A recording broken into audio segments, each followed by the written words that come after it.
Europe महाद्वीप का एक ऐसा देश जो पूरे तरीके से समाप्त हो चुका है।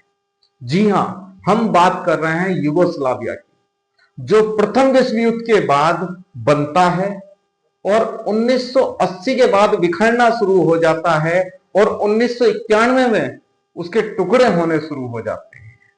जी हां, एक ऐसा देश जिसके पास एक ऐसा शासक था जिसने पूरे विश्व में अपनी अलग पहचान बनाई, जोसेफ ब्रोज टीटो, जिसने बड़े से बड़े तानाशाहों को आंखें दिखा दी, खुली चुनौतियां दे दी। जोसेफ ब्रोज टीटो, जी हां, कहा यह जाता है जिस दौर में यूरोप हिटलर के कब्जे में था, उस समय गुरिल्ला युद्ध के लिए एक सेना तैयार करी जोसेफ ब्रोज टीटो ने और नाजियों की नींद उड़ा दी।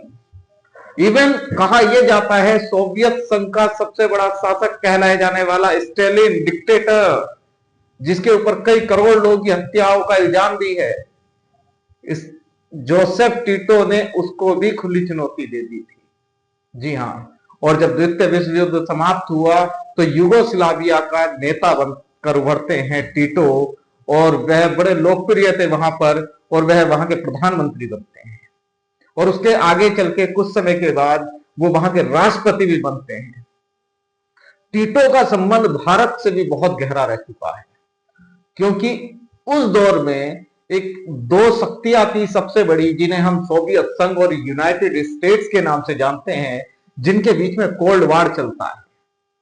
जी हां, वहां पर नॉन अलाइन मूवमेंट की शुरुआत, गुट निरपेक्ष की शुरुआत जो की, वो टीटो और भारत के पंडित जवाहरलाल नेहरू और एक और हुआ करते थे इजिप्ट के राष्ट्रपति, इन लोगों ने मिलकर शुरुआत की।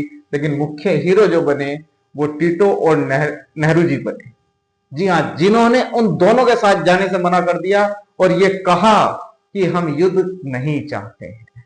आज भी ऐसे लोगों की सख्त जरूरत है जो ये कह सके कि हमारा तीसरा मोर्चा ये कहता है कि हम ना आपकी शक्ति के साथ है ना इस शक्ति के साथ हैं, और हम उस शक्ति के साथ हैं जो देश में अमन और शांति चाहते होंगे। टीटो ने ये प्रयास किए और कहीं ना कहीं ये सफलता भी हुई, लेकिन ये यूगोस्लाविया के लिए एक बड़ी पहचान बन के उभरे जो जोसेफ ब्रोज टीटो थे।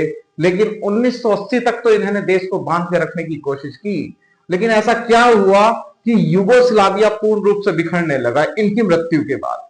जी हां, भारत की स्थिति और यूगोस्लाविया की कंडीशन लगभग लगभग एक जैसी है। कारण क्या था, यूगोस्लाविया और भारत में दोनों ही अलग अलग धर्मों के लोग रहते हैं, अलग अलग समुदाय के लोग रहते हैं, अलग अलग जातियों के लोग रहते हैं।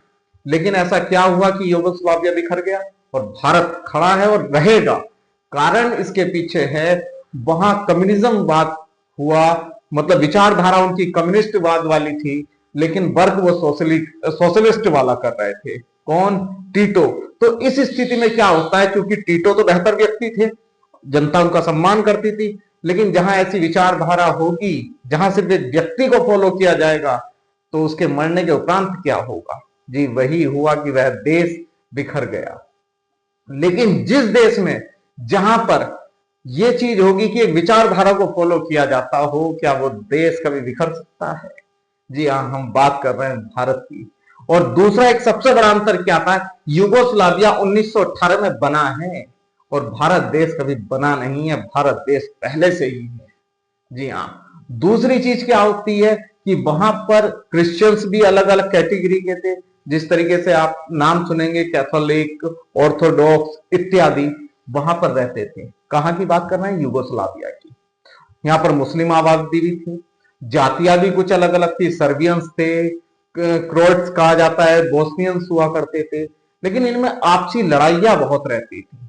और जैसे ही टीटो की मृत्यु होती है, जोसेफ ब्रोज टीटो की मृत्यु होती है, मात्र कुछ ही सालों के अंदर इनके अंदर राष्ट्रीयता जाग जाती है, नेशनलिटी जाग जाती है, और ये सोचने बैठ जाते हैं कि अब हमें एक जगह नहीं रहना है। और परिणाम ये होता है कि यूगोस्लाविया 7 विभिन्न देशों में टूटता है। किस देश की बात कर रहे हैं हम यूगोस्लाविया की बात कर रहे हैं।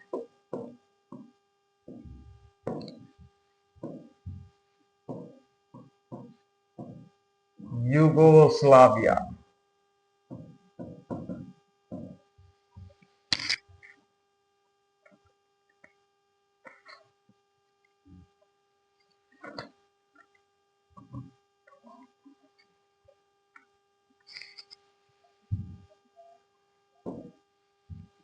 किस देश की हम बात कर रहे हैं? हम यूगोस्लाविया की बात कर रहे हैं। हम खैर इसे संक्षेप में बात करेंगे, इसके हर देश के बारे में बात करेंगे, और जानकर आपको अचंभा होगा कि जिस समय Sikandar the great, Alexander the great आया, वह यूगोस्लाविया से ही आया।